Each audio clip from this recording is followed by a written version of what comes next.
Bonsoir, Monsieur le Président. Je me permets de vous transmettre ce message, Monsieur le Président, y compris à maman, Madame la Présidente. Madame la Présidente, ce n'est pas moi que vous avez rencontré, parce que nous nous sommes vus la dernière fois, c'était en 2009 à Mosenjo lors des élections présidentielles. Vous étiez avec papa, le président. Et c'est là que nous nous sommes salués. Et depuis 2009, maman, je ne vous ai plus jamais rencontré, ni vu ni de près ni de loin. Je ne vous ai plus jamais envoyé ni une correspondance à travers quelqu'un, ni un message oral. Donc je tenais quand même à lever cet équivoque, maman. Vous êtes notre maman, je sais. Mais ce n'est pas moi que vous avez rencontré. Nous, vos enfants, nous sommes nombreux. Ça doit être quelqu'un d'autre, mais ce n'est pas moi. Moi, mon nom, c'est Makome, Marcel, maman.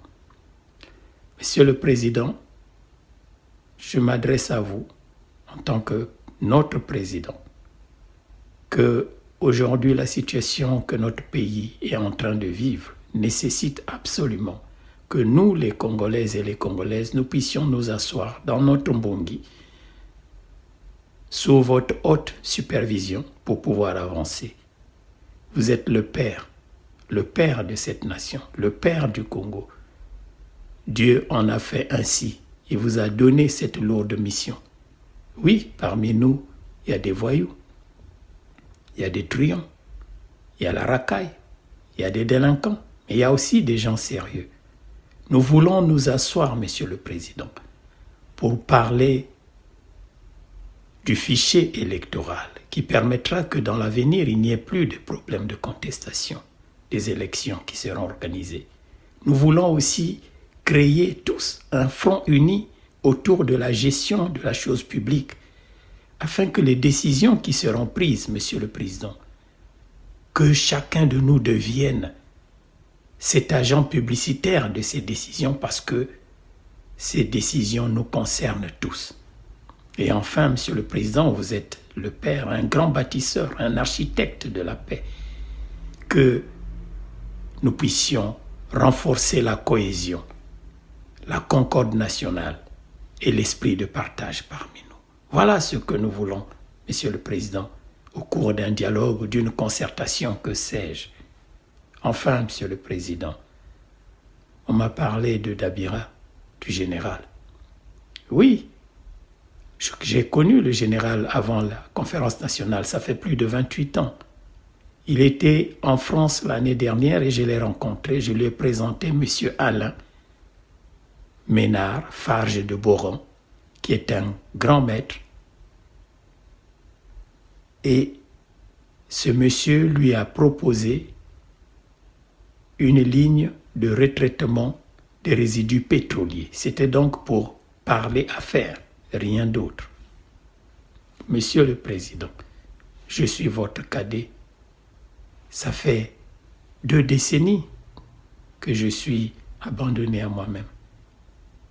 J'ai aussi de la famille comme vous, des enfants qui fréquentent, etc. Vous ne savez même pas comment je vis, Monsieur le Président. Je jongle pour subvenir, pour survivre. Notre parent, à nous deux, le très regretté oncle, que j'appelle affectueusement Oko Camille, n'est plus, Monsieur le Président. S'il était là, je suis persuadé que je serais à vos côtés, tout comme la cadette, Madame Bongo, Edith, dont vous vous rappellerez qu'à Ngolondoa, lors du premier anniversaire de son départ, je parle de Madame Bongo, nous nous sommes vus. Tout de suite, quand vous avez terminé de raccompagner votre collègue, le président Kabila, vous êtes revenu dans la paillote et je suis venu vous parler. Monsieur le Président, je reste votre cadet et je le resterai. Vous êtes mon grand frère et vous êtes en même temps mon chef du point de vue de la nation. Je suis là. Et je sais que vous ne m'avez pas oublié et vous n'allez pas aussi me jeter. Je suis votre cadet. Je suis là, Monsieur le Président. Je tenais à relever C'est équivoque concernant maman. Je ne l'ai jamais rencontrée depuis 2009. Et je tenais aussi à vous rappeler que je suis là, abandonné à moi-même. Je vous remercie, Monsieur le Président.